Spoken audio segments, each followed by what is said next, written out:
Okay, so welcome. I'll give you a quick introduction and maybe set some ground rules in a few minutes. I want to share with you that there aren't really many people doing what we're doing today. Coach Todd and I really started talking about this in the winter when I came on board, and then who I call Dr. Raskow, Jonathan Raskow. We started talking, and then it just started to grow. And then we started just planting seeds left and right. And I will tell you that when we started to put this together, and I will talk about the staff in a minute, there are not many people doing this. There are not many people so much that as soon as a couple of professional camps found out that we were doing this, they asked us to come up and present. Coach Todd and I presented to Team New Balance 2 days ago. Nobody is really training captains to be captains, okay? I was a captain in 1988, 1989 in high school, 92 and 93 in college. And not one time did anyone at either institution pull us aside and say, this is what we want you to do. This is what we expect you to do. I knew one thing, I was supposed to lead warm-ups. After that, kind of just got yelled at because things happened that maybe the coaches or whoever thought I should have handled before it got out of hand. So here we are, this staff. You know what, I'll get to them because I have a great admiration for the folks who have stepped in to help out. But the one thing I would say to you is that as I have come on board, you've seen this, and I hope you are sort of just by diffusion, this is something that we're going to adopt, okay? Championship expectations. We have that on the field, we have that in our academics, and we have that with our leadership, okay? I expect that of our coaches, and I have told them they can expect that of me. I will, every day I'm here, and it's pretty much every day, even on Sunday afternoons, my family and I drop by. It's all about pursuing excellence, because if you are not doing it, somebody else somewhere is. Somebody is always training to get better, whether it's academically with their leadership or whether it's athletically with their workouts, okay? So if that doesn't motivate you, I don't know what would. Still motivates me today at age 45.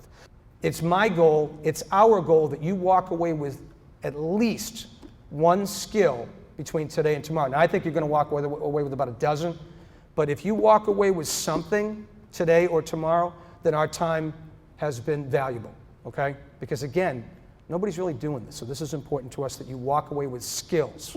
With that, I would say let's get going.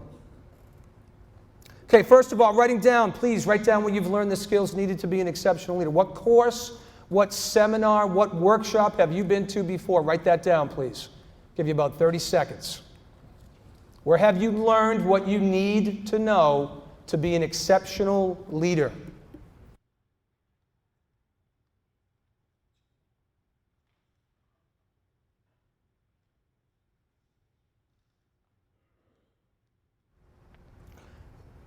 Anybody need more time?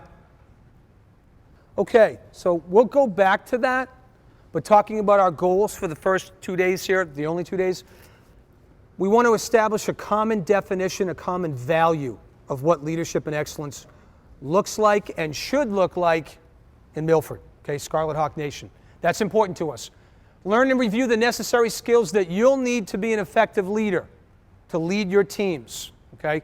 Because honestly, I'm going to be brutally honest for a second, if you think that kids are going to follow you just because you have the word captain before your name, I don't know how well that's going to go. All right? One of the things that I always talk about is you have two incredibly important skills, okay, that kids will follow. It's what you say and what you do, and that's it. What you say and what you do. And I will tell you that if what you do doesn't match with what you say, they will stop following you, okay? You can say all you want, but you have to be a role model by example. I just gave you the worst one of all. I'm telling you not to drink soda in the morning. That was terrible, okay? I will stop drinking soda for the next 2 hours, all right? The bottom line is what you say and what you do should match. I'd love to tell you that was a test, but it wasn't. I just don't drink coffee, okay? That's critically important. Practicing, this is the most part, number 3, being able to take something away from the next 2 days and put it into play. Hopefully, that's where we get, where you guys are picking up skills and thinking about asking questions, because we will have that later for you, okay? John Maxwell, one of the great minds about leadership. A leader is one who knows the way, goes the way, and shows the way. I rely on that a lot. Okay, first activity, just if you can sit where you are real quick. Yeah, I want to pass those out.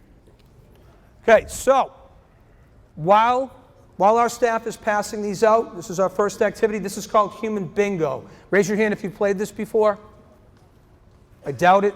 Okay, this is a Project Adventure / Harvard thing. So what's going to happen when I say go, and make sure you're covering your coffees and all the stuff you have. Somebody hasn't kicked them over. I've almost booted that thing. Here's what's going to happen. I'll wait till you get these, and then I'll wait for silence. Pretty sure it says that. Do you mind if I steal that? I just want to make sure. I've taught this a few times. I'm not sure. Okay, so you need 3 different people to sign in every square. 3 different people. Each person that you talk to can only sign twice. So you're going to have to move around. Okay? I would encourage you to get outside of your friend circle. You can chat with them first. Okay? When you are done, you know what? Do we have extras? Let's have the coaches jump in. Let's get everybody to jump in. Okay? So you're going to grab one of these. So, for example, has lived in another state. Gracie, have you lived in another state? No. Okay, so Gracie's name doesn't go. Who's lived in another state? Powie? No. Masick. Outstanding. So it's going to be challenging to get a couple names. So if I found, let's say TJ Dolliver's lived in another state, I would write TJ's name down. Thank you. TJ, can you name the Senior Athletic Award night? Don't do it out loud, though. Yes, you could name what it's named after? Yes. He would tell me, I'd write his name down. That's 2, I got to move on. Make sense? Okay, you got 5 minutes. Any questions before I say go? Who did I steal this from? Oh, I got another one. Wow, very impressive. Any questions? Okay, stand up and go.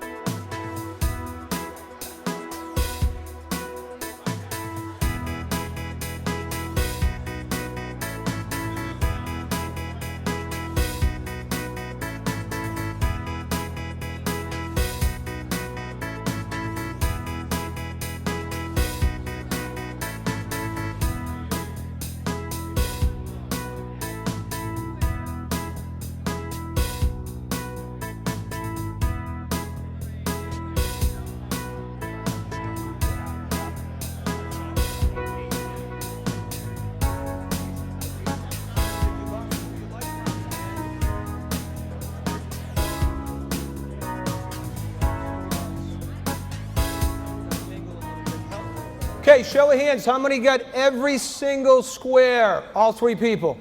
Really? Did you really? You put your hand up, though. Every single square, all 3? He didn't tell me the truth. How many got at least, how about 2 in every single square? Really? Meg?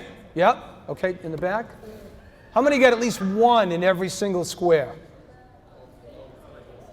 Wow. Masick, was your hand up? Come on, you know. All right, so trying to think of some of the interesting ones here. Okay, here's a good one. Did anybody find the favorite movie? Who'd you match up with? What's that? Real? That's interesting all by itself. There's a psychological assessment all by itself. Who did you match up with? Who did you match up with? Oh, I didn't hear you. You're still talking about DiCaprio and all that other stuff. So I matched up with Pelly on that one, Coach Pelly. Good Will Hunting, great movie. So, all right, what about parents' first name? I got some crazy stories. I won't share them, I promise. Jess and John and a few people that I matched up with. How many got that one? Put your hand up if you were able to match that up with somebody, like you had someone answer that one. When I'm done presenting, you can ask me why we did everything we did. I'm not going to tell you right now. Okay? There's a reason. That certainly was an icebreaker, but there's a reason why we're doing every single activity that we're doing in my presentation, okay? So here's our ground rules moving forward. Anytime I present, these are the ones that I like to use. Stretch. This is really important. You got to figure out who you are right now, okay? I set this up when I was the principal of a school. So basically you fall into one of these 3 categories right now. Okay? Prisoner means you're here simply because I made it mandatory, okay? That's the only reason. You're like, okay, Boucher, you're my head coach, made this mandatory, I got to show up, I'm here. Okay, you're here, that's good. Tourist, somebody who showed up, yeah, it's mandatory, I'm a little bit interested, haven't really heard about this, I'd like to learn a couple things, about being a captain, haven't really thought about it. You know, it's like you're in a new city, new country or something, and you're a tourist. You're a little bit interested. If you're a prisoner right now, I'd like you, by the time we're done, to move into that tourist category, okay? If you're an explorer, that means, you know what? And please don't laugh. You couldn't wait to get up this morning. You were excited. This is where you wanted to be for 5 hours. You knew there was a free lunch, whatever. You're excited to be here. You want to grab every piece of information you can. If you are a tourist, I want you to work towards getting to the explorer status. And if you are already an explorer, I would want you to stay there, or I don't know, let's come up with a term, a mega or a super explorer. Conqueror. Okay, Coach Todd, I like that. Football. Conqueror. Be the one person who wanted to explore the most. I like that. Locking in, number 2, 100% focus. Value our time together. When I tell you that we have worked probably over 100 hours, easy, putting this together. So please, you know, keeping the cell phones away. I promise you, I will only answer if it's my wife or my mom. That's it. That means it's an emergency. Number 3, trust the process. I'm asking you for blind trust right now. I've been with you for 8 or 9 months. If you stepped aside and somebody said, what is Coach Boucher all about? I hope you would say commitment to excellence, championship expectations, those 2 things, okay? Just working hard to make forward progress. Every single thing we do today is scripted. There's either a psychological, academic, or athletic foundation for why we're doing what we're doing. And I will explain at the end. So just trust the process, even if it's as crazy as asking somebody what their favorite movie is, or if they run a 5K, okay? Number 4, step up, step back. You might not be as aware of this, but I guarantee you the adults in the room are. We've all been to a meeting. Maybe you have too, or maybe you have a friend in your circle of friends, that one that always has to say something. You could spend 20 minutes on a topic, everybody's done with it, and that one person has to throw some information in. Coach Jay and I talked about this a lot, because there's always one person that has to add. So what I'm asking you to be is be judicial. If you have something important to say, raise your hand, add, okay? Step up. But if what you're saying or what you're thinking isn't critical to the group, step back, let it go. And if it's important, bring it up later, okay? Reflect and review. Take time to process the information now and later. Think about what we're doing. Don't overthink it. Think about what we're doing today. Think about it this afternoon. Think about it tonight. Because when we come back tomorrow, there should be some time for you to say, hey, I just wanted to ask you about this one thing. Process it. Think about it. Expand and make it fit for you.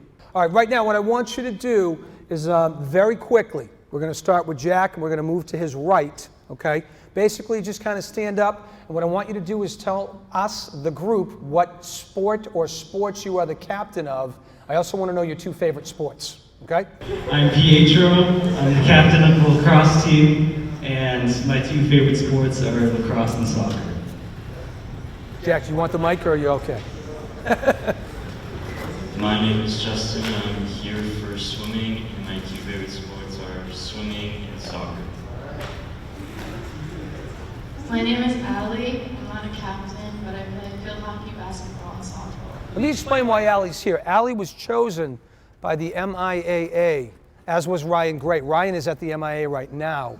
He's been moved up to their advisory committee. 18 kids out of 400,000 were chosen to be on this committee, and he was chosen. So Allie and Ryan were chosen to go to the New England Institute of Leadership, okay? That's all of our New England states, New Jersey, Pennsylvania, New York, and Canada, okay? People applied, and these 2 folks were chosen. So I felt it was important to have both of them here. I'm going to be interested to see what they presented to you compared to what we presented. Is it similar? Is ours better? Is theirs? Because we want to make sure we're the best, okay? Sorry about that. Go ahead, bud. My name is Nicole. I'm the captain of field hockey, and I only play field hockey, so I don't have other things. Wow. Singleton. My name is Megan. I'm captain of the field hockey team, and my 2 favorite sports are field hockey and softball. My name's Erin. I'm a girls lacrosse captain, and I like lacrosse and hockey. My name's Gracie, and I'm here for swimming, and my only sport I play is swimming, so it's a her sport. So. My name is Olivia. I'm here for swimming, and that's also my only favorite sport. Hi, I'm Julie. I'm the lacrosse captain, and my favorite sports are volleyball and lacrosse.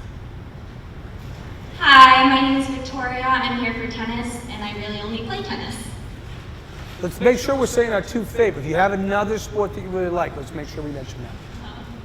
My name's Jess. I'm here for tennis, and I like tennis. Honesty is important. My name's Kate. I'm one of the tri-captains for tennis, and I also only play tennis. I'm feeling a vibe with tennis and swimming. It's kind of all they do, right? It's okay. It's all right. I'm Jill. I'm representing softball, volleyball. My favorite sports are basketball, softball, and volleyball. See, she stretched. She went to 3. Holly steps out. I'm Kayla. I'm the captain of the volleyball team, and I play volleyball, and I guess you could say basketball. I'm Kara, the captain of the volleyball team, and I like volleyball and soccer. Hi, I'm Emma, the basketball, and I like basketball and soccer. I'm Nicole. I'm a basketball captain, and I play soccer. I'm Katie. I'm a soccer captain, and I do soccer and track. I'm Gabby. I represent soccer, and I play soccer and track. I'm Justin, captain of the soccer team, and I like basketball and soccer. I don't know why that was so funny, but I'll let it go. I'm Mike, captain of the soccer team. I like soccer and baseball. Can I stop for a second? With Mike, I want to accentuate something. You had the opportunity to be on the islands today, right? Was it Martha's Vineyard or Nantucket? Yeah. Chose to not go on his vacation because he knew it was important to myself and his head coach. So. Now, in all transparency, a lot of you did that, I suspect, but I happen to know about his situation. He said to me, how important is this going to be? I said, this is your one opportunity, man. This is the only time we're running this. So I know others did that, and I respect that. But like I said, I knew about yours, so I wanted to mention that. Appreciate it. Hi, I'm Luis. I'm the captain for track. My favorite sports are soccer and track. Hi, I'm Marcello. I'm here for swimming, and my favorite sports are soccer and track. I am my favorite captain of track and football team, and my favorite sports are football and track. I'm Leo. I'm the captain for the football team, the track team, and my favorite sports are track and football. Hey, I'm Jack. I'm the captain for football and for track. My favorite sports are football and basketball. I'm Zach. I'm a football captain, and my favorite sports are football and baseball. I'm John, the captain for the football team. My favorite sports are football and wrestling. I'm Blake. I'm the captain of the baseball team, and I play football and baseball. Hi, I'm Alex. I'm the captain of the baseball team, and my favorite sports are basketball and baseball. I was worried about letting him have the mic. But that was good. You did a nice job. Was it Joe? I'm Brian. I'm the captain of the hockey baseball team. I play hockey and baseball. I'm Nathan. I'm representing baseball, and I like hockey and baseball. I'm Morgan. I'm girls lacrosse captain. You had to think about that for a second, right? My favorite sports are swimming and basketball. I'm Alex. I'm here for swimming, and I like swimming and track. I'm Ari, and I'm captain of the cheer team, and I like cheer and track. I'm Ani. I'm a captain of the cheer team, and I like cheer and track. Hi, I'm Lydia. I'm captain of the cheer team, and I like cheer and track. Hi, I'm Emily. I'm also a captain of the cheer team, and my favorite sports are cheerleading and gymnastics. I'm Kelsey. I'm a captain of the cheer team too, and my favorite sport is cheer and track. Hi, I'm Anthony. I'm captain of the golf team, and I like golf and baseball. Hi, I'm Dean. I'm the captain of the basketball team, play baseball and basketball. I'm Dwight. I'm the captain of the basketball team, and I like football and basketball. I'm Zach, captain of the basketball team, and I like basketball and baseball. I'm Ryan. I'm the captain of the volleyball team, and my favorite sports are volleyball and hockey. Yeah, I can't even speak today. Volleyball and hockey. It's all right, no worries. I'm Tom. I'm representing cross country today, and I like track and cross country. Good. So do I. Okay, so real quick, thank you for doing that. A little out of your comfort zone, right?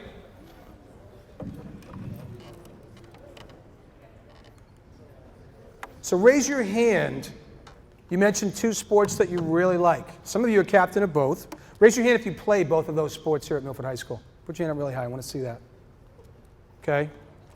Because I think that's super important. I think the single sport athlete is dominating right now in this country. And we're really, really encouraging here at Milford, as are the other Hockomock League schools, saying to people, you should be a dual sport athlete, 2-sport athlete, and possibly 3. My generation, it was 3. You didn't have a choice. You had, not, you know, it wasn't mandatory. You were expected to do a sport or compete in a sport just to stay in shape.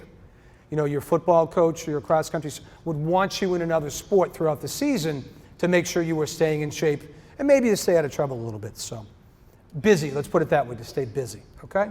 So I'd strongly recommend leadership group right here, okay? This is our leadership group for the school. If you jump into a 2nd or 3rd sport, I strongly suspect that other kids are going to follow you, okay? And I'll be recruiting some of you because I started, wow, this kid should be doing track, that kid should be playing baseball. Okay, so you might hear from me later. Okay, segue, moving into our leadership situation. Raise your hands who knows who Urban Meyer is.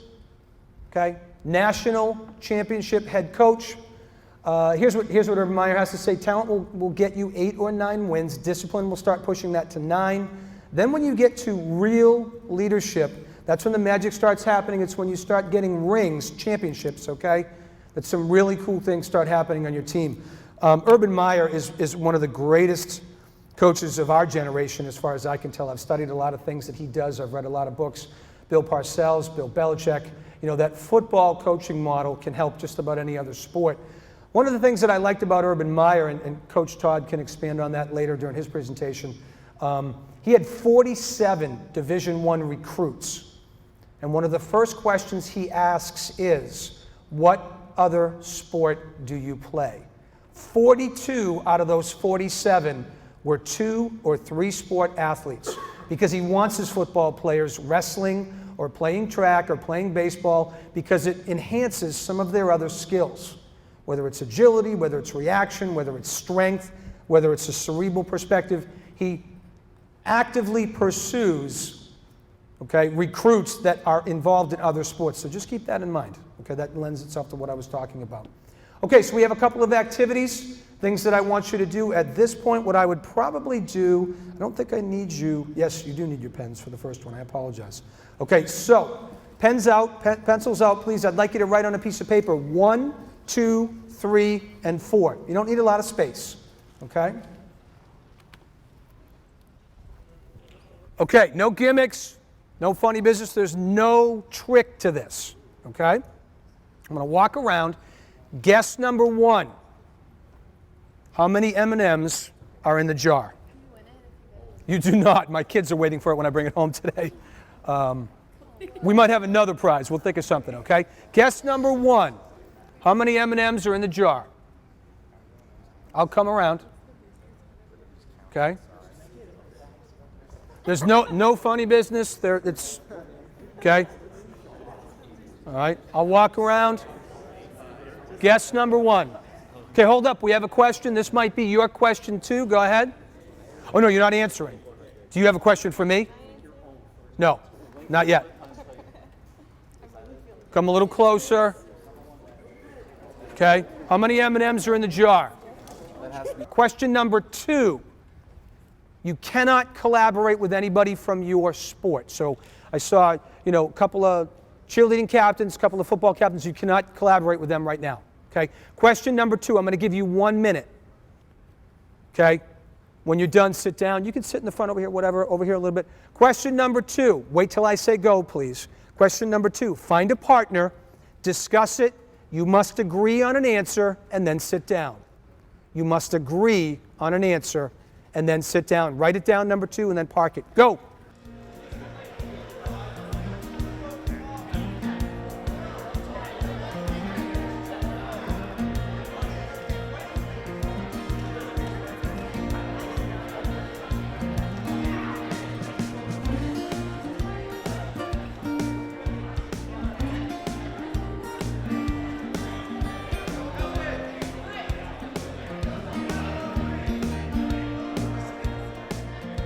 Guess number 3.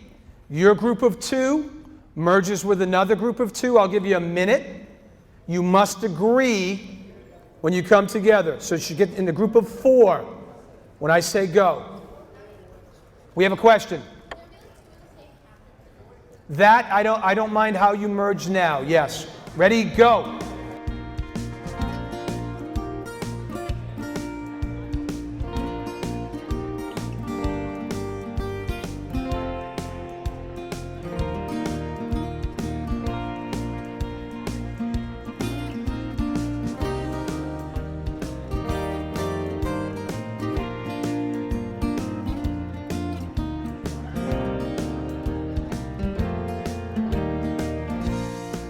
I need a group of 4 to get with another group of 4. Does that make sense?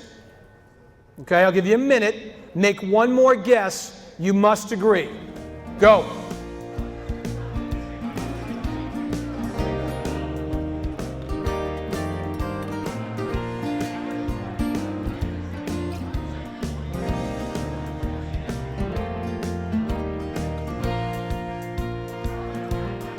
Final answer.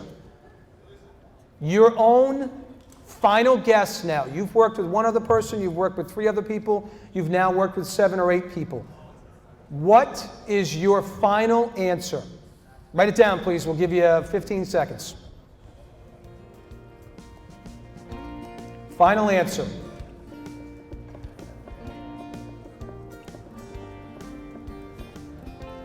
And yes, I do know exactly how many. My kids did eat a couple as I was, I made the mistake of having my family help me. So they'd eat them, but then they didn't put them in the jar, so I had to count them all over again. I had to tell my boys to stop eating them. Jonathan has the secret number over there, okay? So now, before we move around to individual answers, from your group, give me one spokesperson to raise your hand. Tell me, what was your final group answer? Yeah? Stand up, please. Yes, group of 8. 717. I feel like I'm on The Price Was Right. Go ahead. 643. Go ahead, stand. Wait, somebody's quiet, please. 7. We got tight there. 770, 777. Meg, were you? Yeah. 2048. So, jumping up there. Powie's ready to go. 3 sports. Powie's ready to go. 708. All right, so now, is that all of our groups? Say again? Okay, wait, I can't even hear you from here. 855. Okay, so any brave individuals, just 1 or 2, maybe 3, who feel like, you know what, my group didn't really have it right. This is what I really think. Anybody? Anybody want to share number 5? I can't see. Yep, go ahead. 694. 607. 693. What was that? 1036. Anybody else? Brave. Because once we shut it off, that's it. Doesn't count. 1050. Dwight? 738.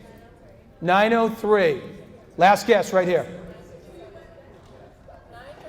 937. Okay. Jonathan, you ready to let them know? Exactly down to the M&M. Here we go.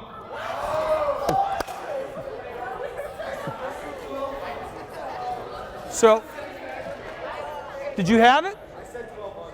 1,200. You should have put your hand up. Okay, so the next activity, I'm going to have to read you some things. You can, at this point, you can pretty much, yeah, you can put it by you, either in a chair or by your feet, because I'm going to have you moving around now.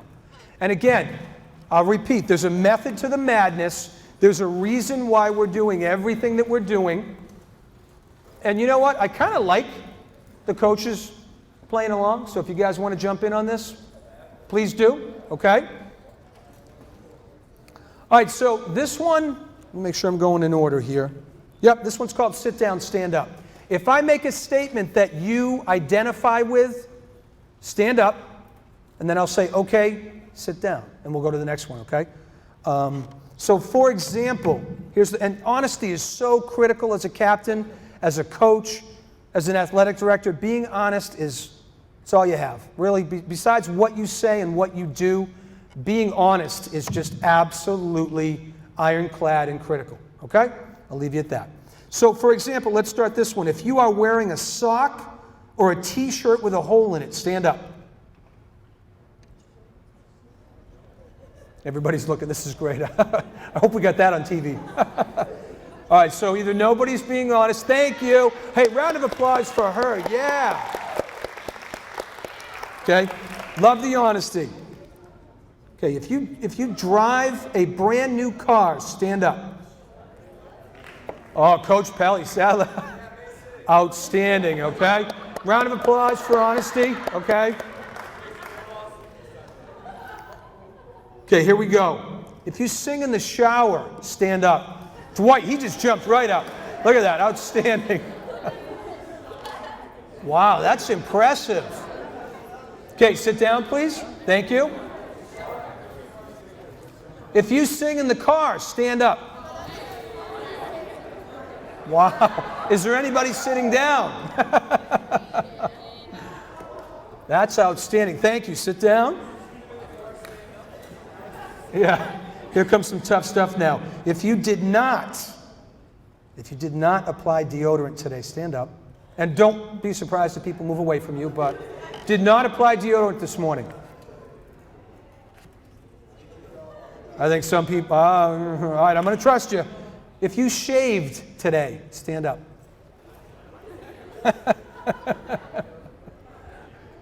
Okay, thank you. If you got 8 hours of sleep last night, stand up. All right, that's the crew. Look at that. This crew's ready. Outstanding.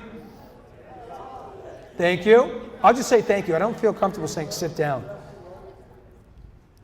If you wait for the Olympics to come around every 4 years, if you cannot wait, stand up. I'd be jumping up if I love the Olympics. I watch canoeing, ping pong, whatever. Love the Olympics. Thank you. Oh, here's a good one. And yes, I wrote most of these, so I'll take all the heat. If you believe two people on a first date should split the expenses, stand up. It's a great conversation right there. Ladies, make sure you take a look.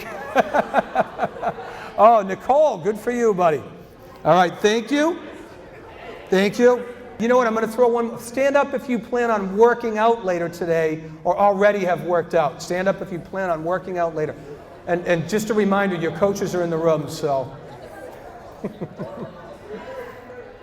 Football kids are standing up. You know they're going to get yelled at. Soccer kids are. Okay, thank you.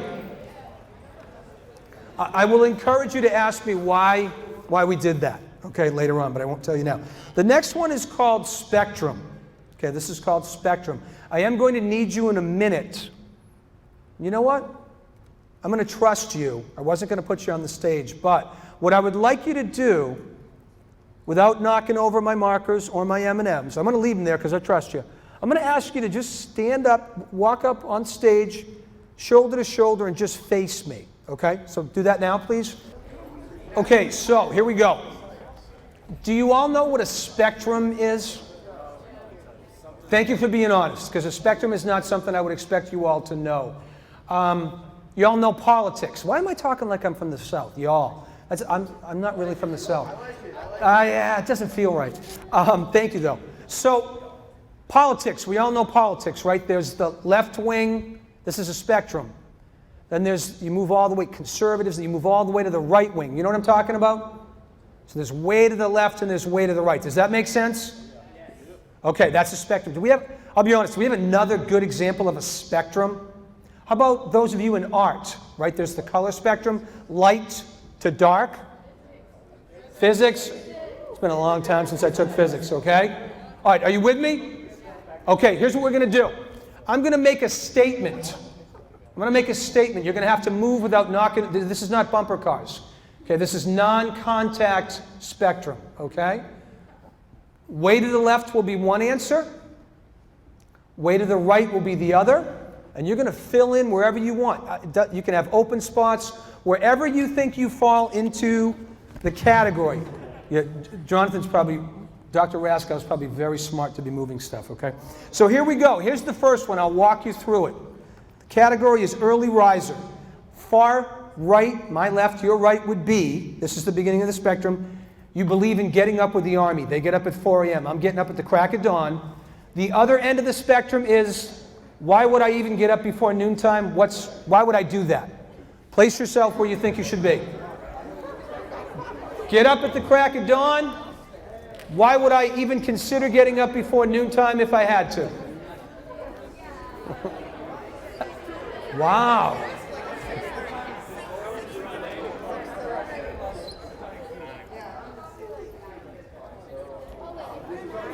Anywhere is good. You can stand in front, John. That's fine. Okay, you got it. So we have our early risers. We have maybe 7 or 8 o'clock. We got like 9? 11? Never getting up, right? Noontime, 1 o'clock. Lunch is breakfast, right? That's okay. It's all right. All right, now remember, we already kind of went over this one. This will be the last one that we do here. This one has to do with singing, okay? Over here would be, I would sing in front of an audience, okay? Over here would be, I'm afraid to even sing in the car all by myself, all right? I don't even sing in the shower or the car. I would sing in front of anybody and everybody. This is dangerous. Yeah. We might actually.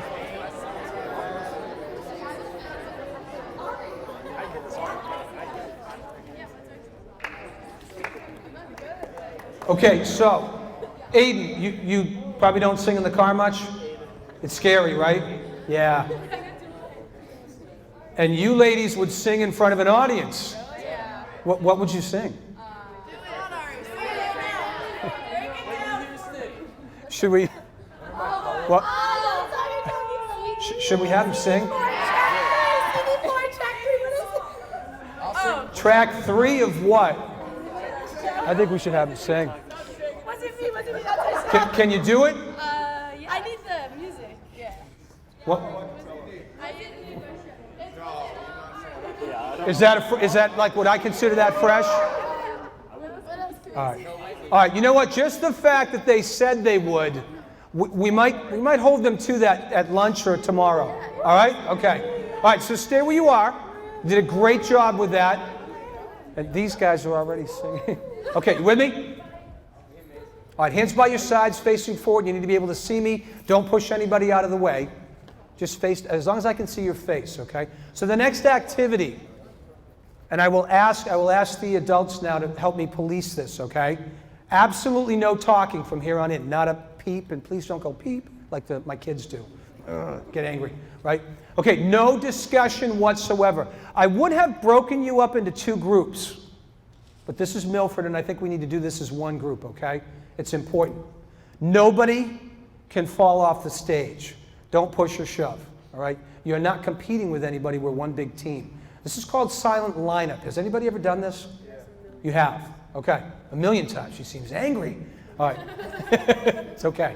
You're among friends. Here's what I'm going to have you do. Silently, no discussion. No discussion at all. I want you to line up according to height when I say go. Line up according to height when I say go. Hold on. John's just, he's like, I'm tall, I'm over there. Okay? No discussion. When I say go, line up according to height. Tallest on one end, shortest on the other. Go.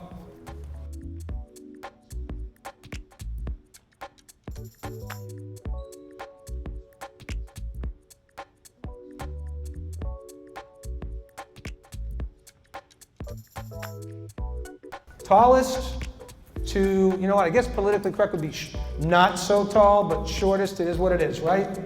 Tallest to shortest. Interesting forms of communication. Yeah. All right, okay. Zach has his hat on. I don't know if that gives him a little advantage or just fooling me. Mr. Ireland has his hat, so let's see where that goes. Okay, so Coach Jay is up there. We're going to have him do a quick check for us. He's going to do the height-o-meter. Just do one of these. All right. Nice job not, got the thumbs up from Coach. Round of applause. Nicely done. Without one word. As Coach Raskow did, not one word. I am going to talk to you a little bit about, well, you know what, let's continue and then I'll chat with you for a second because I am noticing a couple of things and it's actually pretty good. All right, so the next one, and I want to make sure I go in order for you so we don't mix this up. A little more challenging, okay? Now you're going to maybe ask some questions, but I'm going to try this because I think you can do it. I want you to line up according to, when I say go, that's critical, when I say go, shoe size. You do not have to convert ladies to men's, because at one time I did this for a camp, and one girl was so upset with me. She said, do you know that the women's size is like 1.5 size? I don't even know what you're talking about. I guess they're different, I get that. I don't have any, well, I have my wife. I don't have girls, I have boys. So I guess girls is different. Whatever your shoe size is, that's what we're going with. No conversion. Everybody okay with that? Okay, so when I say go, line up to shoe sizes, largest to smallest, go. Yep, no talking, by the way, no discussion. Silent lineup.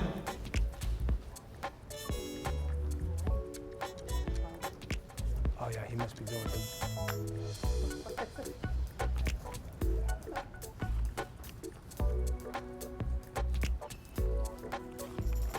Okay, hands by your side when you're finished, complete. So coaches, notice how much quicker they did that one. Did we notice that? Still difficult, but they moved probably 3 times faster than they did before. You think you're done? I don't even want to spot check. I'm pretty sure they haven't. Okay, good. Okay, you know what? I am going to make a couple observations. First of all, you followed directions incredibly well, okay? And this is where there's some interesting facts and some points. I'm going to have to cut out some things because I'm going over my time, but this one's important to note. Was it difficult to communicate without using words? Just a yes or a no? Not really, because you're in high school. Sometimes it is. Do you always have to use words in practice? A lot of body language, there's a lot of hand motions. Nobody blinked, which was really interesting with this group. Nobody thought twice. You just followed directions and did what you were supposed to. That's what captains are supposed to do. When a coach gives you a direction, you just follow it, okay? You don't argue, especially in front of the team. You just move into what you're supposed to be doing. I did notice a couple of you, now there's 50-something people on stage, a couple of you emerged as leaders when we were talking about height. Did you notice that different people emerged as leaders when we were doing the shoe size? Do you find that interesting? I do. Psychologically, I do. Okay? It's comfort. Maybe some people felt like height, I can jump out there and make this work, or, you know, depending on your personality, you want to get this going. You want to make things work. Okay? You want it to be done right. You want to follow directions. And then on the second one, I think it was a completely different set of leaders for the second one. I suspect if we did it for a third or fourth time, which I do have here, it would be another set of leaders. That's good. People were not afraid to step out. You have to do that for your teams. You got to step out, and the minute the coach gives an order and says go, or it's time to start, you should be the first ones. Okay, that's important. The speed at which you communicated the second time, that could be the best that I've seen it. I've been doing this for a long time. That was really, really powerful. You knew what you were doing, you had practiced it once, and you just went ahead and did what you needed to do. So I was impressed by that. Anybody else want to add anything? Especially our communication? No, that was great. That was great, right? They did a nice job with that. How about a nice round of applause? You guys did a great job with that.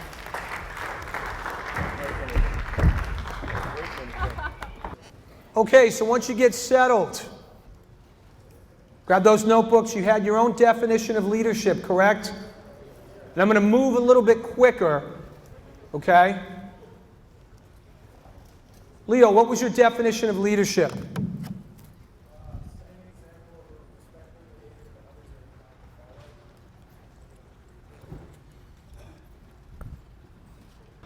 Setting an example of respectful behavior that others are inclined to follow. Okay, thank you, sir. Anybody else? Notice I didn't ask for, I just handed him the mic. Did he? No, it was good. He was ready to go. Here you go. What's yours, Julie? A little louder. Guides and supports others. Anybody? Mr. D. Someone who a group of people can look up to and use as a role model. Outstanding. Role model. Important word. Allie?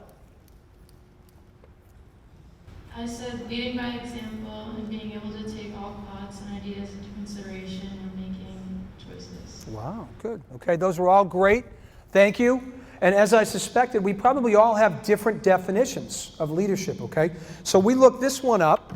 This is what the Forbes article said. Leadership is the process of social influence which maximizes efforts of others towards the achievement of a goal. How would you possibly remember that? It's good. It's good. Okay? Very wordy. Okay, a lot of vernacular. Let's take a look at this one. Remember I showed you this already?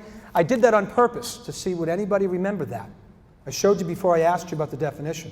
Leader is one who knows the way, goes the way, shows the way. Okay? This is the one we're going to use. As soon as we're done on Friday, this is going to go up in my office. Leadership is the unwavering commitment and privilege to encourage, influence, and expect excellence. Okay? Being a captain is a privilege. It is not a right. It's a privilege. You were either voted in by your peers or your coaches or some conglomerate of both, some collaboration of both. It's a privilege to be where you are. Okay? I'm 45 years old. Tri-captain in high school, dual captain in college. Probably some of the best times in my life. Definitely some of the best accolades I've ever had. National Coach of the Year in 1999, United States. If you ask me what's one of my favorite awards ever, I would say tri-captain in high school. Very rare. Dual captain in college. Very rare. Those are the things that I would lean on. External awards, not so much, okay? Who do you respect as leaders? Please, in your notebook right now, write down 3 to 5 leaders whom you already respect. Again, here's one of the guys that I still look up to, Larry Bird. Leadership is diving for a loose ball, getting the crowd involved, getting other players involved. It's being able to take it as well as dish it out. That's that tough, mental, physical tough player. It's the only way you're going to get respect from the players. We'll go back to that. Kids will follow you if they respect you. Yep. Nope. Political figures, family figures. Nope, there's no wrong answer. Unless you put down some crazy maniac from, we won't even go there. But just about anybody will do, okay? Larry Bird, average athlete, decided he was going to be the best basketball player in the world. Decided he was going to be the best basketball player on the planet. And in my opinion, was at the time. By practice and preparation. Okay? Characteristics of effective leaders. List 8 to 10 characteristics of the effective leaders that you wrote down. What do you admire about them? Write it down. John Quincy Adams. If your actions inspire others to dream more, learn more, do more, and become more, then you are already a leader. Okay, write down. What are some of the things that you admire about those people that you wrote down? In the essence of time, I'm going to move forward. Pietro, what do you have? Give me one. Okay, I'm sorry. Give me one of the characteristics. Give me the name and then a characteristic. Winston Churchill. Amazingly popular leader, just a great man. Go ahead. What are some of the... Give me one characteristic. Never gave up despite great odds. There's a lot to read about that man. Thank you. Nicole, give me one of the leaders you wrote down and then one characteristic. Can you yell? Yep, Clarissa Miares. Tri-sport captain, right? Three-sport captain here last year. Encouragement. Remember that you said that. That is a critical word that you just gave us. Because that puts you into the elite level of leadership. We'll talk about that. Jack? Tom Brady. We love that guy, don't we, in New England? And what's something that you admire about him? Guys, he's using my words. That's outstanding. Role model, right? Relentless pursuit of excellence. I bet if that guy plays like one-on-one basketball in his yard, probably $7 million yard, right? He tries to win. Good for him. Good for you. Good answer. Okay, here we go. I'm just going to go through these. We have not a ton of time. Okay, I worked with our staff. Look at that alliteration. Okay, I would like you to write these down. Character, competent, committed, confident, caring, composed, communicative, consistent, creative, challenging. And then we kind of stretched our ability to use alliteration, and we went to encourage. Those are all critical. I think if we had talked out loud,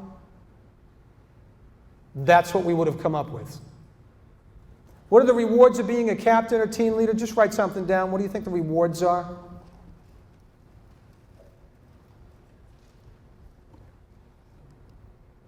Satisfaction of helping others be better, bringing out the best in others. That's what Larry Bird did. Without Larry Bird, I don't think we have those 3 championships, 81, 84, 86. He made people around him better. Clarissa made people around her better, okay? Some of our captains in here, I watched you last year, made people around you better just by being on the court, on the field, on the track, in the pool, on the ice. You made people better by the way you played the game, your passing, your aggressiveness, your ability to see what the other team was doing, defense and offense. That is the most important thing. Ability to significantly impact your team's success, the team reaching its full potential, maybe the goals. The whole is greater than the sum of the parts. I will submit to you that name any team you want. Give me their best player. Okay? I'll give you the Cleveland Cavaliers, right?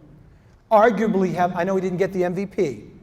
Arguably the best basketball player on the planet right now, did not win the championship. I would say to you, why? That's rhetorical. I would say because they didn't have a team of great players. They're a good team with the best player. The best teams usually win. They might not have a superstar. They've got an upper echelon player, somebody who's really up there, but if they have 2 or 3 of them or a team of them, they're going to win every time. You set the vision, the tone, attitude, and expectations, and you impact the results of your team. I coached 21 Hockomock League championship teams in my time as a head coach. 7 state championships, okay? I can tell you on every single one of those teams, I had at least 1, if not 2 or 3 great captains. Never missed a practice as a high school athlete. Only had to sit out when I had surgery for 1 season in college. Never missed. And I can tell you that in those years that we won championships, those captains didn't miss anything. They could have been green and throwing up, injured. They were always there. They always found a way to have an impact on what we were doing. That's critical. Opportunities for future leadership roles. And then just maybe, if things are clicking and things are going correctly, you either exceed or you meet those goals, and I hope those goals are to win a championship. That's what it should be, okay? Anybody disagree? Right off the top of your head real quick, those seem about right what you were thinking? What are the risks? And I will tell you the risks outweigh the rewards. No question in my mind, okay? Constantly watched. Eyes are always on you, okay? Same thing with your coaches. People are always watching us. Trust and respect are fragile at times. You need to confront your friends. Some of you, your best friends are on the team. If they're not working hard, my expectation, your coach's expectations are that you will confront them. Coach Todd will talk about that later, how to do that respectfully, okay? But it has to happen. If you don't do it, things aren't going to work out well. The coaches can do it, but it's far more powerful if you folks do it. Okay? Think about that. If you're the captain and you confront it, most likely kids are going to follow what you want to do, or what you expect them to do. You won't always be liked. Okay? I can tell you from a track perspective, when the coach said, hey, we're running 9 miles today, and you know there's a left you can take that's 6 or 7, cuts off 2 or 3 miles, you have to be the guy or the gal that says, nope, we're doing it the right way. Because we know this is what is going to make us better. Coach puts you in charge of 1 drill, and he or she goes over there, and you're supposed to be doing 10 reps. Who's going to know if you took 1 or 2 reps off? You will. And the kids will never forget it, even if it's subconscious. They will never forget that you let them take off a couple of reps or not do what they were supposed to do. They won't follow you again. They will not listen to you. when you have to get tough and say, we have to do this the right way. Your teammates might be jealous of you sometimes. Okay, you get a little more attention sometimes. Okay, you have to deal with conflict at times. Take the heat when things don't go as well as planned. Sometimes you're between a rock and a hard place. You have to follow the coach. Okay, even when he or she makes a tough decision. And you might be disappointed at times. People might not do or perform the way you want them to in a game, especially. You still have to encourage them. Okay, Nicole had a very important word. Responsibilities. This is where I think it's critical. And I would like you to write these down because, as I told you, in high school and college, the only thing I was ever told is do the warm-ups and do them right. Okay. Here's what we decided as a group of coaches that we want you doing. Leading the drills, obviously. Setting the tone. I can tell you that I had good captains in high school and college as an underclassman. Truthfully, I had some bad ones, okay?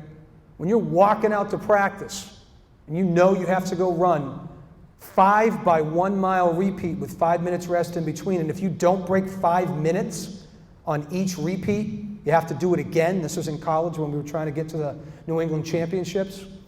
And your captain says, I'll summarize and I'll edit it. This stinks. I don't want to do this today. We're trying to get to the New England Championships. We're trying to get to the division championships, the NCAA championship meet out in Ohio. And your captain is saying, I don't feel like doing this today. You're going to be fired up? Absolutely not. I made it a point, even on the days that I didn't feel good, to make sure nobody knew that but me. Hey guys, you know what? I wish we were doing 6 today. 6 by 1 mile, not 5. We're not doing enough work, okay? That matters. Keeping the coaches informed. You ought to be checking in with the coaches every day before you leave. 5-minute check-in. Hey, this guy was looking great today. This girl wasn't feeling good. Her knee's bothering her. She's not going to tell you, but I want you to know it. Or Jimmy and Johnny, they're not getting along today. You might have to intervene, coach. Important stuff. Provide input on team decisions. Communicate with everybody, especially the ones that are struggling. Handle conflicts. Handle them before they get out of control. Okay, before you have a physical altercation. Before you have teammates not talking. Fighting over a boy or a girl or, I don't know, you name it. Could definitely happen. Probably already has happened. Planning team activities. Some of the best things that I remember from high school and college. Spaghetti dinners at some kid's house, just getting ready for whatever rival, okay? Getting fired up and physically and mentally ready to go. Make sure you include everybody. Everybody. You're the captain of that varsity unit. Everybody is invited. You have to be the one that includes everybody. Being loyal to the coaches. You're walking out to a workout, and the kids start saying, I don't want to do this today. This doesn't seem right. I don't like this scheme that we're running or this defense that we're putting in. You may feel that way, but you can't say that out loud. You have to be loyal to the coaches because the kids will follow you.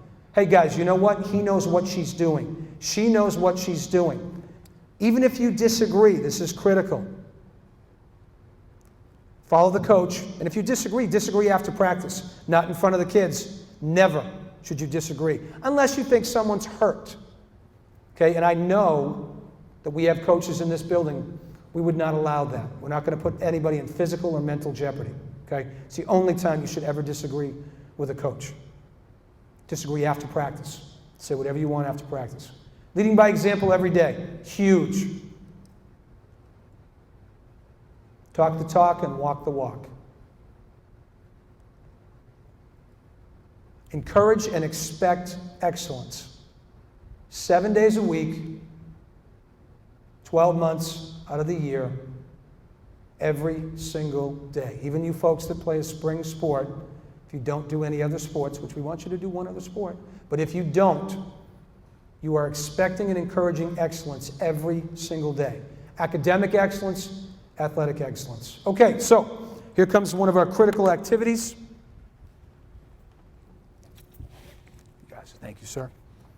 Okay, we have a little assessment for you. And I will tell you right now, with a little bit of downtime, every single activity we did today was an assessment. If your coach was in the room, they were watching you.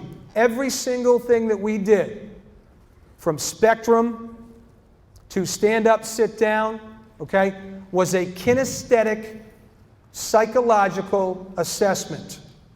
Okay? We were watching you to see how you would respond and how you would react.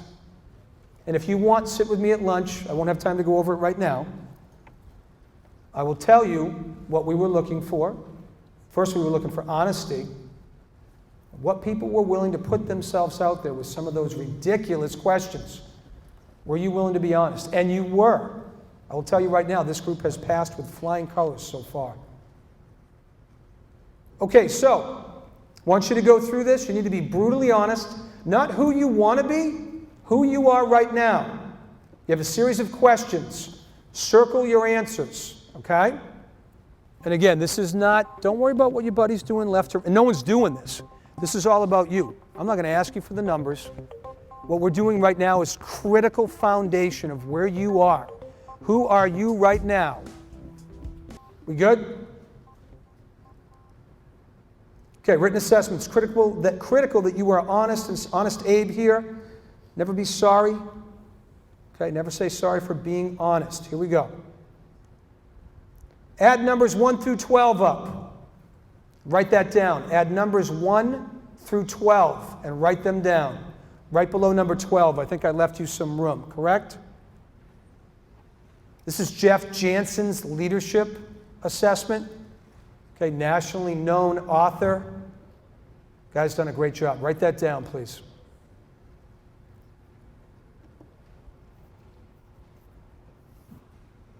Pietro, you got that? You look like you got it. Okay. We're good? Now take 1 through 24 and add them. There are two types of leaders that we're looking for. Lead by example and then vocal leader. And I'll explain those in just a minute. So you should have two numbers when you're done. Take 1 through 12, add them up, circle it. Take 1 through 24, add them up, circle it at the bottom of the page. Okay, here we go. So leader by example. That's our minimum level of leadership. If your numbers are 12 through 44, your first number, not really a leader by example yet. Key word is yet. 45 to 52, solid leader by example, okay? Good leader by example. 53 to 60, spectacular. You're already there. Continue what you're doing, okay? You're already there. Make sense? It's the first number. Vocal leader, which compounds on top of leader by example. This is like tier 2. This is like your Jedi Knight. This is like going from, what is that, a Padawan learner to a, anybody a Star Wars fan? Okay, thank you for being honest, all right. There's some closet Star Wars fans out there. Masics, right? You like Star Wars? A little bit, of course. 24 to 89, not a vocal leader. It's okay, we'll get there. That's why we're here. 90 to 104, solid vocal leader. 105 to 120, you are a spectacular vocal leader. I am doubting that anybody scored that high. If you did, that's pretty awesome. Okay? I'm not sure we would have any 90 to 104s right now. I'm not sure we had 53 to 60. We probably did. Takes a while to get there, okay? Leader by example. This is the minimum level. This is like what we would consider above average, because Milford's not about being average. Mediocrity is for other people, and I really believe that. You cannot revel in mediocrity. Here's the 4 components that we're looking for. Commitment, confidence, composure, and character. Those are the 4 sort of pillars of leadership. Okay? Commitment to excellence, being confident in what you are doing. Even if you are not supremely confident, the coach asks you to do something, run a drill in front of everybody. Yes, coach. Out you go and do your absolute best. Composure. Okay? I saw this in the Stoughton game, okay, with football last year. We were leading the entire game. They came back to take the lead. This is my first game as the AD now. Wow. Stoughton, league champions, okay? And that team, I just had a feeling we were going to score. I watched, I I'm always watching, even when I look like I'm not watching. Observing. I watched the sideline. And I saw, and I turned to Nick Sakilli and I said, they're going to score. They're going to win this game.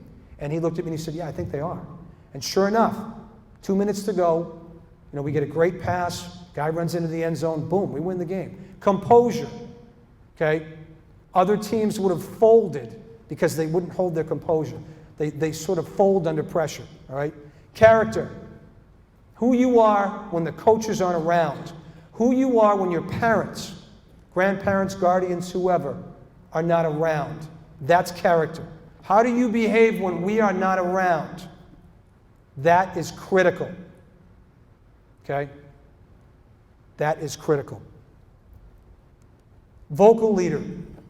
These two characteristics, these two components, these are what will take your team from good to above average, from above average to great. And if you're already a great team, this is what's going to take you to a championship level. Okay? Being an encourager and an enforcer. I'm so glad you mentioned Clarissa because I saw that too in 2 out of 3 sports. I didn't see her in the fall. But just constant encouraging. In practice especially, certainly in games. Whether you're up by 20 or you're down by 20, doesn't matter. You're encouraging. If you're up by 20, let's get up by 30. If we're down by 20, let's cut it to 10 by halftime. Okay? You have to encourage people, even when they have given up or they're not feeling at their best. Critical. Even if you're not having a great game, it's important that you are verbally encouraging people. Number 6 is the hardest one of all. You are the enforcer even before the coach is. Okay? If you know people are doing things that are inappropriate in practice, not giving their best effort, okay? If they're dogging it during drills, you have to be the one to call them out.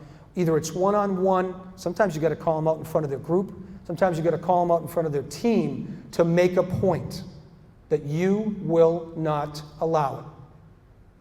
Sometimes you have to be the enforcer on weekends. Got a big Saturday morning game, Saturday afternoon game. You know there's a situation going on Friday night. You have to be the person that walks up to somebody because you heard they were going and say, you're not going. Okay? You are not going to make bad choices. I will not allow it as the captain. Might sound silly. You have to do it. Okay? It's critical. I was not the most popular guy in high school at times. But I will tell you, at age 17 and 18, 130 pounds soaking wet, guys as big as John, okay, as big, strong guys, I'd say, you know what, you ain't going. And sometimes I'd show up and I'd say, let's go. You're out of here before things get ugly. You have to be the person that's willing to do that. Hopefully you stop them before they make bad choices. You have to enforce it. I promise you it will pay off in the end. It absolutely will make a difference between maybe being 10-2 or 12-0, or maybe 6-6, okay, 8-4. It's important, okay? How many people have heard about that Utah situation where the head coach suspended every single member of his football team? Just raise your hand. Anybody? It's catching national news right now. He suspended everybody the week of homecoming. Out west and down south, they start in August. Okay, this was last week, last Saturday. Okay, he suspended every single member of his team. Why? He found out some of his juniors were cyberbullying and bullying some kids on the team. Not one of them was a captain. He suspended the entire team. Why do you think he did that? Go ahead. Because the captains let it happen. He didn't work at the school. He didn't know what was going on. Should he have known? The captains knew. They were absolutely picking on 2 or 3 of the younger kids. He shut down practice on Monday. Now, mind you, Saturday was their homecoming game in Utah. And he set them all down and said, we're not playing football until you take care of each other correctly. Now, by Wednesday, 67% of the team had earned the right to be back on the field. By Thursday, it was like 93. By Friday, it was up to 97. Who were the ones that didn't make it back? It was the ones that were cyberbullying and just doing awful things to a couple kids on the team. I respect that. I would support any coach that wanted to do that. Powerful, powerful stuff. We're not going to get a chance to discuss that, okay? I'm not going to move. I'm sorry, I know you guys made those. I'm just not going to get to it right now. We'll come back to that, okay? I was going to have you move and talk, but I'm cutting into other people's time right now, okay? We're not going to do the action plan. Bill Belichick, absolute genius when it comes to leadership. I can say through almost 40 years of NFL experience that leadership comes in a lot of shapes and sizes. I've had players who were vocal that were great leaders. I've had players who were vocal who weren't great leaders. So it's not about volume or who's the most talkative. It's the guy who does his job and puts the best interest of the team and organization in the lead. That's why they win every year, because it's about the team. It's not about individuals. And their captains take care of business. Don't write these down. I have an article for you. I think these are critical. And I'll end with this. I think these are the things you should be doing every single day. Every single day. 12 things. Be the hardest worker at practice. Be that spark of energy and enthusiasm every single day. Doesn't matter how tired you are, how sweaty you are. Doesn't matter how far behind you are, if they're running sprints and whatnot. You have to be that person that's leading by example. Model mental toughness. People will follow what you say and do. Okay? Might be the end of practice, everybody's exhausted. If you're the one that jumps up and says, we can do 2 more of whatever we're doing, people will follow you. Connect with the teammate, especially with the ones that are on the fringe, the younger guys and gals that don't feel part of the crew. Connect with them. Compliment people for working hard. Okay? I bet most of you in this room, if you played an indoor and outdoor sport, I guarantee you I complimented you at least once. I'm the AD. Yet I went out of my way when I saw people doing what I thought they should be doing, pat you on the back after a game or a practice. You know, I called out the Scarlet Hawks of the week right here in front of 400 people because I like the way they practice and play. Challenge a teammate. If they're not working as hard as you want them to, challenge them. If they are, challenge them to keep up with you. Tell them you're going to challenge them, you're going to try to keep up with them. Support teammates. Coach Todd's going to talk about this. Constructively confront negativity, pessimism, and laziness. I will tell you right now, if that takes root in your locker room and on your team, you're going nowhere. Okay? If you get 1 or 2 guys or gals, okay, that are negative, that are pessimistic, that are lazy, it will spread like wildfire. If you allow that to become the norm on your team, good things won't happen. Okay? You got to root those out quicker than anything else, okay? That's athletic surgery. Go in, find it, and extract it. Do whatever you have to get rid of it. Build and bond your team today. Check in with your coach every day. Remind your team how today's work will lead to tomorrow's dreams. Practice hard to win easy. You win games, matches, meets, competitions, and practice. You don't win them on game day. I absolutely 1,000% believe that. Represent yourself and your team with class and pride every single day, every single minute, no matter where. I don't care if you go to vacation on the vineyard, which one of you gave up, right? Mike gave up. Represent yourself accordingly. It matters, okay? I have a handout. I'm going to give you that. I want you to read that before you come back tomorrow. We're going to touch base on that. I'll give you the handout, give you a 5-minute break. Thank you for your time. I know I went over by about 20 minutes. Okay. Well, if I step over here, can you all hear me? Awesome. All right, so again, I'm Coach Emily. I have a bachelor's degree in psychology. I have a master's degree in school psychology. I have a CAG, so a postmaster's degree in neuropsychology, so how your brain works and how it relates to learning. And I'm currently in school to get my PhD, my doctorate in leadership. So I love to do this stuff. I'm super excited to be here. We're going to start talking about communication. So these are our learning topics. There's 4 things we're going to talk about today. So you guys all have your notebooks, right? I want you to write down what you already know about communication.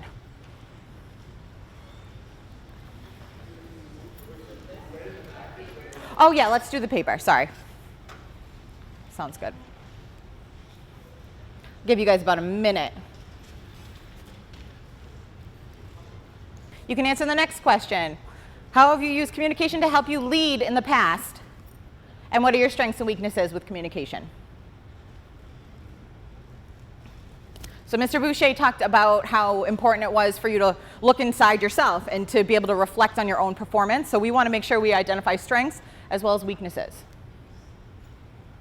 All right, let's chat about this. So Mr. Boucher talked about taking risks. So in my module, I'm hoping everybody's going to be participating and taking risks. So what do we know about communication? Coley. It is. Who wants to add to that? Al. You have to communicate with your teammates well. Good. In the back. You're right. You won't be able to work together without it. How about some boys over here? What do we think? What is it? It's key. What is it? It's key. You're right. It's teamwork. Last one. Brave soul.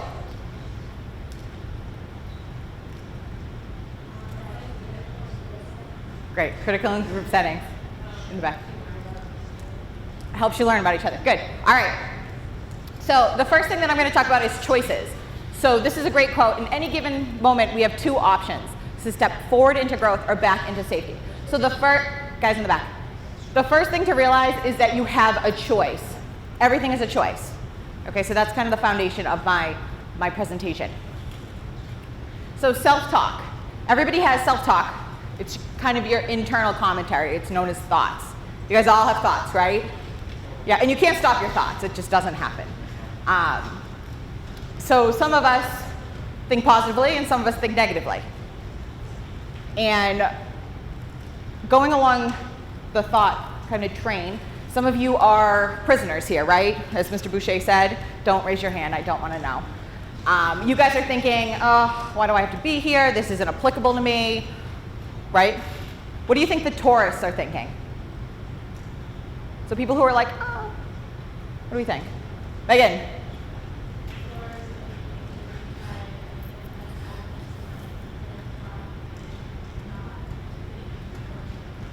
Great effort, awesome. What do we think about the explorers? Do you want to try it? I saw you move, kind of, yeah. This is awesome, great answer. All right, so remember, self-talk is a choice. So everybody has spontaneous things that pop into their head, right? So if I was to get on the stage and do a cartwheel, you guys would be like, oh, whoa, what's going on here, right? That's spontaneous. But you're able to recognize that you have that thought and then change it. So coach does a cartwheel on the stage and you're like, whoa. And then you think to yourself, oh, but she's coach, I need to respect her, so that's okay, right? So you're able to change your thoughts. So stop and think. Remember a time when your coach asked you to do something physical that you didn't think you could do? Field hockey girls. Whistle game, I knew you guys were gonna go there. So we have a whistle game. So I blow the whistle once and they sprint, I blow the whistle twice, they jog, I blow it again, they sprint. It's tough, correct? Yes. So you guys right now are gonna think of a time that a coach asked you to do something physical, and you're gonna think about what you thought. What were your thoughts? And that's okay if they were negative and they hurt you, because we wanna learn from those things, right? All right, so you are going to turn and talk to a partner about this. Go ahead. All right, back to me. Who's a brave soul that wants to share? In the back, Ari. Can you yell? Yeah. Some things are really scary to hear, such as strap jump, high jump stuff. That's really scary. You have to make them sometimes, and she keeps going for like, yeah. Okay, so what were you thinking when coach was like, hey, this is what you're doing? Oh, okay. What was I thinking? I was thinking, this is really scary. I might break my neck doing this, but I was like, I'm gonna do it because Heather is making me do it, and there's no way that I can't not do it. That's an awesome answer. So Ari saying she was like, oh my gosh, this is something I don't want to do, I'm scared, but then she changed her thoughts, right? And you said, coach is making me do it, so I'm just gonna do it. Awesome. Now, did negative thinking help you there or hurt you? Oh, It hurt you, you're right, but when you changed to, oh, Heather's making us do it, did that help you or hurt you? Helped you. Okay, one more. Megs. So when you play those games, like they're near each other for whatever reason, and I'll look at her, and if she's still running, then I'm still running. And if she's looking at me at the same time thinking the same exact thing. So we're both running just because we see somebody else doing it, and neither of us are going to stop when the rest of our teammates are busting their butts. What are you thinking? I'm thinking that I'm going to keep going because she's keeping going. Good. And does that help you? Does that help you or hurt you? It helps me. It helps you. Great. How about like a football guy? In the back.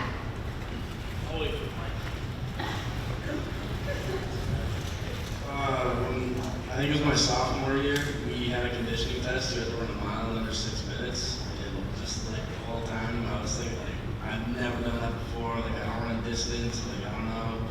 And I just like kept pushing through it the whole time. Like especially the last lap, it was just a terrible experience. And then like I just made it. Yeah, awesome. So your thoughts helped you there. You were telling yourself, I can do this. Awesome. Great. All right. So these are some examples of positive self-talk and negative self-talk. I know you guys all know this stuff. Does anybody know what a mantra is? All right. It's in the back. You want to try? Yeah. Go ahead. Like a motivational phrase that you tell yourself to Yes. keep going. Star for today. Awesome. All right. So that could be things like, I can do this, go, go, go. I can beat this girl. So it's something you say over and over and over again. So just to reiterate, positive self-talk is going to help you, where negative self-talk is going to hurt you. So if you're running and you're thinking, I hate running, you are way more likely to stop running than to keep going. Good? Good. All right, so optimism. Research says that thinking positively can improve your athletic performance. How many of you have heard this before? A lot of you probably have. So if you're thinking that you can do this, you have a better chance of being able to do it. If you're thinking you can't, the odds go way down for you to be able to do this. And it's proven with science. So there's lots of research out there on this. This can be translated into the classroom. So if you're taking a test and you're thinking, oh my gosh, I'm going to fail, do you think you're going to do well? No, you have better odds of failing. But the opposite is also true. So going in there and saying to yourself, I can do this, I'm going to do well, you have a better chance of doing well. Okay? So that leads us into mental toughness. Mr. Boucher talked a little bit about mental toughness. Who wants to kind of give me a definition for it? What do we think it is? Meg, I can hear you whispering. Go ahead.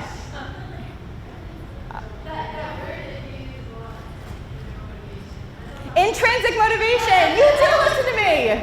Awesome. Do you guys all know what intrinsic motivation is? It's motivation from within. So it's not your coach yelling at you, your teammates yelling at you, it's you being able to push yourself. That goes into it. This is a definition that I took just from a, random book. The ability to fight and challenge yourself to become better, especially when times are tough. So when things are really tough for you, when you miss a goal, you fall down on the field, things like that, getting up and pushing yourself through it, that's mental toughness. It's also pushing the person next to you through it. So you guys all have that sheet, right? Is it 2 sheets? Or is there a back? So there's a questionnaire for you to fill out. So on a scale of 1 to 10, 1 being not mentally tough at all, like you go home and cry, and 10 is like the most mentally tough person ever. I don't think, no offense, any of you are 10s right now. So you're going to rate yourself. How mentally tough do you think you are? How well do you bounce back from making a mistake? That's a big one for mental toughness. How well do you handle adversity? Who knows what adversity means? My Feel Toughy girls should know what adversity means. What is it? Kind of. It's when things are tough.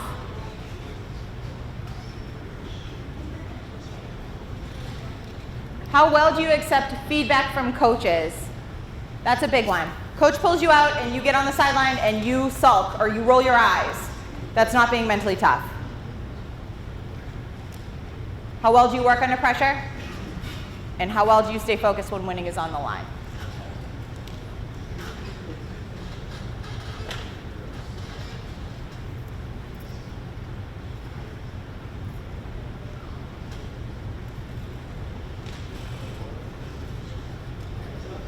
Alrighty, we good? All right, so this is gonna be a turn and talk. I don't want you to turn and talk yet. It's how does thinking positively and mental toughness apply to your jobs as captain? So I'm gonna make the first connection for you. So thinking positively and mental toughness. Can you be mentally tough if you don't think positively? No, you have to be able to think positively in order to be mentally tough. Do we all see that connection? You guys look a little dead. Yes or no? Yes. Okay. All right, so right now I want you to get up, and you guys all have name tags, and they have colors. So like Meg, you're red, Erin, I think you're green or blue. You're gonna find your group, and you're gonna talk about this. So go ahead.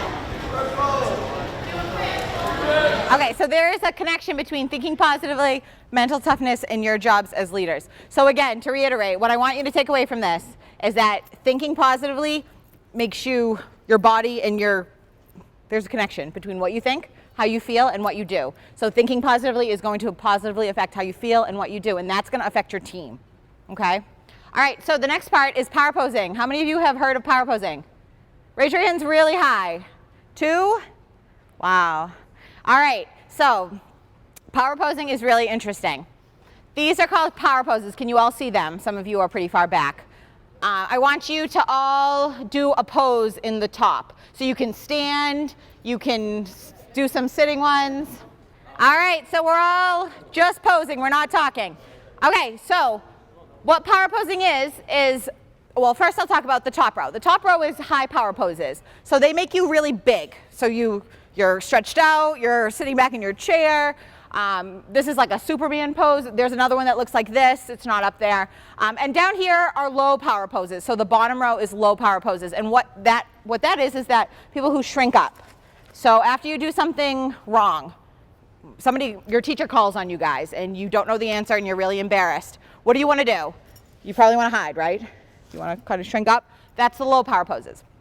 So you guys are going to do this for 2 minutes. So I'll tell you when 2 minutes is up. So how power posing kind of goes with what I've been talking about with self-talk and mental toughness is that we know that your mind controls your body, or can help control your body. But can your body help control your mind was kind of the research question here. And what they found was that people who are CEOs in really high leadership positions, they did a survey, and those people came up to be high in assertiveness, that they were very confident, they were more optimistic than other typical people.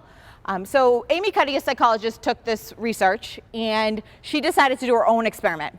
So she had normal people like you and me come in and pick a pose and do it for 2 minutes. And she looked at their saliva.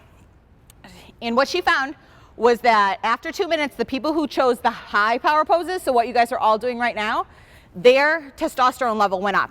So what testosterone does for you is it makes you more assertive and confident. So it didn't just stay the same, it actually increased. So their body made their testosterone go up. So these people became more assertive. It also made their cortisone level go down. What does cortisone do? My biology people. It's a stress hormone. So it made these people less stressed out, okay?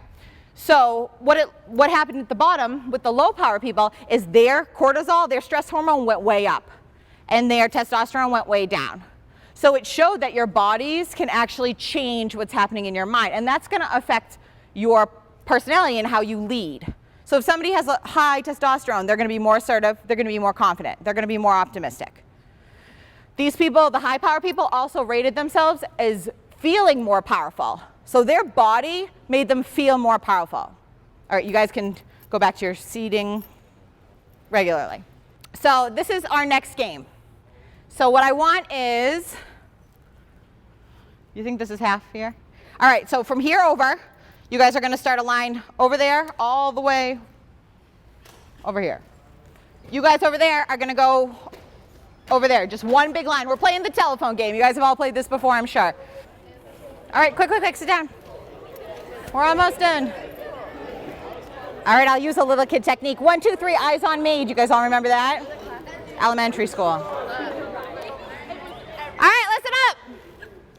Okay, so both statements were way off. One team changed the name.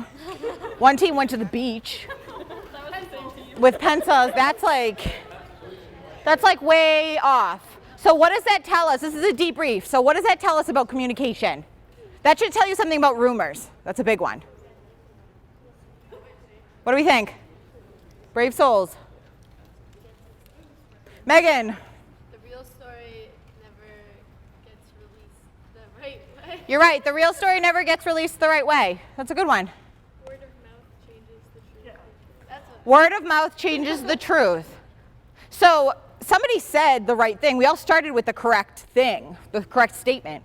But as it went, people misinterpreted it. And that happens with all of you. So if you're talking to your team, people are going to misinterpret you. So you have to be really clear, okay? And you also have to make sure when rumors pop up that you're squashing them and you're identifying what's correct. All right, so when I say go, you're gonna have 20 seconds to find somebody. Take your notebook and you're gonna report out on this. Go.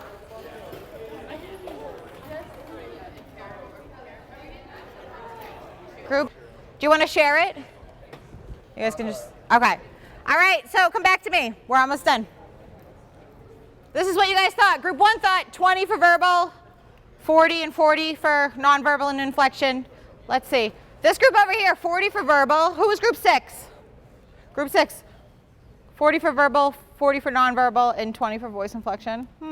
Oh, this group right here, 7. Who's 7? You guys really thought nonverbal was pretty big, right? Awesome. All right, do we want to see the real stuff? 7% of what you communicate is vocabulary. 38 voice inflection and 55 for nonverbal. So let's see, who's the closest? I think this group, right? Group 7? Group 7, put your hands up again. Oh, okay. You guys were close? Awesome. All right, so what is this saying to us? This is saying that what you're verbally saying isn't meaning a whole lot unless everything else kind of aligns.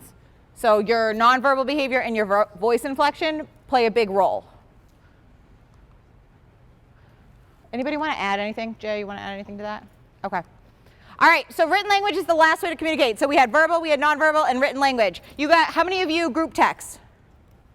How many of you send emails to the team? You have to be careful of what you say, and it's not just about bullying. I know that's always how it goes together, like cyberbullying and things like that. It's more that 93% of your communication is missing. So people interpret things all different kinds of ways. How many of you have had a miscommunication via text message, group chat? Exactly. And that's because they probably interpreted it the wrong way. And it's permanent. You can't get it back. So once you send an email, it's gone. And it can be used against you. First, guys, I want to thank all of you for being here. You know, obviously, you're supposed to be here, but at the end of the day, you didn't really have to be here. You chose to come here and learn something. I want to thank Coach Boucher for putting this together. You know, when I came here and I had a vision for our football program, I thought I covered all my bases, I dotted all my I's, crossed all my T's, but I didn't really have leadership in my vision. I mean, I knew it was part of the program and we needed to lead, but nothing to this extent, so I think this is great. Guys, to me, you know, this is a big topic. I think if all of us think about some of the times we've had in our life that we weren't as successful as we could be, I bet a lot of us could attribute it back to a situation of conflict. It didn't go the way we wanted it to, and I think it's a big topic for all of us. So let's talk about the big picture first. What does leadership have to do with conflict? So I think the first thing is in terms of big picture. All right, if we think about society, right? For society to be at its best, we need structure, we need order, we need harmony to operate at their full potential. I mean, just look at the world, right? Some of the countries that don't have stability aren't very successful, and then countries that do have stability obviously are more successful. So at our level, within your own team, obviously within our school, the more structure we can have, the more order and harmony, the more successful we're going to be. Leaders are in a position to maintain a positive environment. All right, so chain of command, we're going to talk about chain of command and where you fall on the chain of command and really what your obligations are, what your roles are, what you're expected to do within the chain of command. Poor conflict management by leadership is a problem waiting to happen. And why is that? Well, because it's almost a proven fact, guys, that conflict amongst people, it's an inevitable fact. I mean, if you just walk through the mall during Christmas time, there's all kinds of conflict. Anyone have an argument about a parking spot in a mall, right? Or maybe you're walking on the right and someone else is walking on the left, and you got to kind of do one of those. Maybe you know, right? So there's more conflict than what you really realize. It isn't always like this negative thing. Sometimes it's just daily life. It really is. It's just daily life. Anybody want to share? Anybody have? Thank you. So I'm sorry, Meg. Can you share your initial story? Step 2 and then step 3. My initial conflict was that there was junior captains and as opposed to having seniors last year. And we solved it originally by kind of just letting it go. We used the compromise where both of us just ignored the situation. Well, avoid, I would say. We just avoided the situation, and towards the end we realized that we had one common goal to win and kind of just forgot about it. But now looking back, I probably would have addressed it using verbal words instead of just letting myself be less important. Good. So at the end of the day, I think, a lot of this, guys, boils down to confrontation. I think if you're able to confront and you know how to deal with it, you wouldn't be in a position to avoid. Thank you. Next question. What will you do to maintain order, structure, and social harmony using your position in the chain? What will you do? What will you do?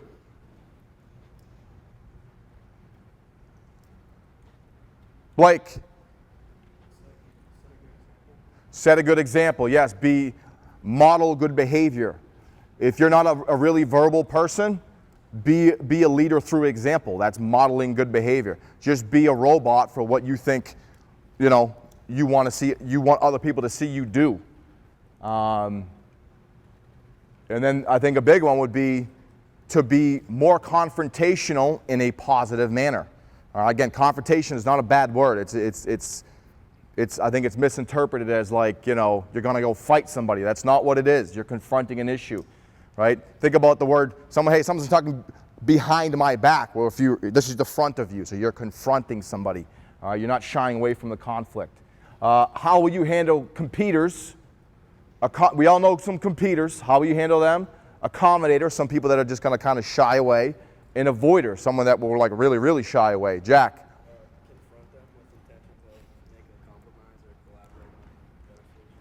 Yeah, I think these people, you need to motivate them a little bit. You need to encourage them. You need to make them feel empowered a little bit, right? You guys know you have a role in that. You need to, if you feel someone is getting the worst of certain situations, and maybe they're not really being assertive, help them out, right? Help them out. And these people, help them communicate. They're probably not very good communicators. What tactics will you use to confront difficult people in a positive manner? What tactics will you use? Yep. Yep. Yeah, take them aside. Maybe a private setting is probably better than in a group setting. All right. Good body language. Go ahead. Yep. Open communication. Let them speak. Hear what they have to say. Let them get out whatever, and then obviously you need to maintain control the entire time. So thank you, Joe. We're going to turn it over to Garth, and I've seen this. It's actually very funny, but it's actually very powerful. So we'll turn it over to. By the way, I want to talk about Garth for a second. He doesn't like when I do this, but I'm going to anyway. I do it every time. So Garth is the parent of some kids here in town. One of his children goes to the high school here. A very nice young man. And Garth has a couple of distinctions. He is a state champion wrestler. So if you've won the Hockomock League, you know how difficult that is. To win the state is just that next level up. And it's a huge gap to go from league champion to state champion. So he was a state championship wrestler. He also holds another record that we looked into. He's the youngest head coach ever in Massachusetts. I think he took over, we either said 18 and a half or 19. He coached with Nick Sakilli. But he took over the program. He was such a, we talk about those 11 categories, right? Composed, confident, character, all of that alliteration. He had all that. So the AD decided to make him a head coach. I don't think you were 19, we said, right? It was 18 in a couple months. And they went on to be an incredibly powerful team under his direction. So without further ado, I'll let him introduce himself. Thank you.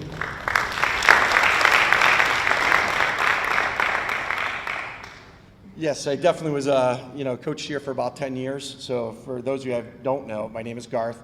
I appreciate you guys letting me come here today. I'm coming as a past student of Milford High, coming as a past athlete, past captain, and a past coach. And yes, one of our teams did, our 1996 wrestling team, when I coached with Coach Aslam, the soccer coach. We coached the 1996 team as a state championship, being inducted in the Hall of Fame, which I think is pretty cool as well. And I hope that goes tomorrow to TJ's point of, the pride I take in being a part of, what I'll call this town and certainly the athletic department. That being said, I have one video. It's gonna be pretty quick. I'm the only person standing, I think, between you guys, t-shirts, and heading home pretty much. So I'm gonna make this relatively quick. But I appreciate you guys standing. We'll talk about the video. It's about a 3-minute video. Hope you appreciate it. It's not the best quality. Hopefully we can listen to at least some of the commentary though. Let's see, here we go. So again, the video is not the best. We'll talk about it after, but it certainly has another a look at leadership, I believe. Hopefully we can get all the way through. If you've learned a lot about leadership and making a movement, then let's watch a movement happen start to finish in under 3 minutes and dissect some lessons. First, of course, a leader needs the guts to stand alone and look ridiculous. But what he's doing is so simple, it's almost instructional. This is key. You must be easy to follow. Now here comes the first follower with a crucial role. He publicly shows everyone else how to follow. Notice how the leader embraces him as an equal. So it's not about the leader anymore, it's about them, plural. Notice how he's calling to his friends to join in. See, it takes guts to be a first follower. You stand out and you brave ridicule yourself. Being a first follower is an underappreciated form of leadership. The first follower is the spark that really makes the fire. Now here's the second follower. This is a turning point. It's proof the first has done well. Now here come 2 more people, then 3 more immediately. Now we've got momentum. This is the tipping point, and now we have a movement. As more people jump in, it's no longer risky. If they were on the fence before, there's no reason not to join in now. They won't stand out, they won't be ridiculed, and they will be part of the in crowd if they hurry. And over the next minute you'll see the rest who prefer to stay part of the crowd, because eventually they'd be ridiculed for not joining. And ladies and gentlemen, that is how a movement is made. But the biggest lesson here, did you catch it? Leadership is overglorified. Yes, it started with the shirtless guy, and he'll get all the credit, but you saw what really happened. It was the first follower that transformed a lone nut into a leader. There's no movement without the first follower. See, we're told that we all need to be leaders, but that would be really ineffective. The best way to make a movement, if you really care, is to courageously follow and show others how to follow. When you find a lone nut doing something great, have the guts to be the first person to stand up and join in.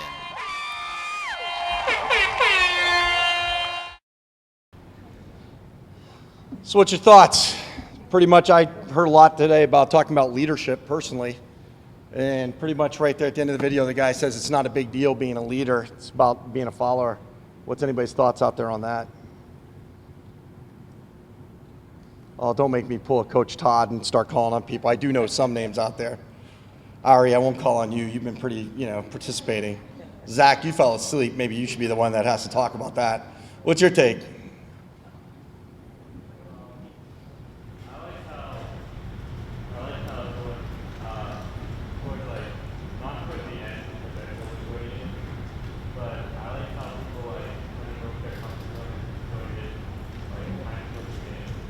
No doubt, and that's a good point. And I think the big thing here, that the message I try to tell a lot of my managers in the business I run is, you have to embrace the first followers. Today and tomorrow you're going to get challenged to kind of step outside your comfort zone. And I think the big thing is when somebody is going to follow you, take that first followers. Those are the people that are really going to make your movement or the change you're looking for, and they're going to make you successful as a leader and as a captain. And I would tell you that you guys were leaders before you came in this room today, because either your teammates said that's somebody I'm willing to follow, or your coaches said this is somebody that is a leader on my team. Now you have to recognize who are the next followers behind you, and don't ignore what I'll say, their willingness to follow you as a leader. Embrace them, and they will make your job a lot easier. And that's really all I have. I think the only thing I have to add to that is that we don't expect you to be the shirtless dancing guy out there. So that's why my company wanted to donate some shirts for you guys, because we do know what you're trying to do is not that easy. So instead of being the shirtless leader guy, we'll certainly give you some shirts today, and I appreciate what you guys are doing. I wish it was something that, you know, I had when I was a captain, and as a young coach here, I wish I had something like this that maybe showed the roadmap a little bit, because I think I learned trial and error, you know, here when I was captain, when I was a 19-year-old, 18-year-old coach, and I could have used something like this to be a little bit better. So good luck in your seasons this season, and I appreciate your time today and tomorrow, you know, going through this.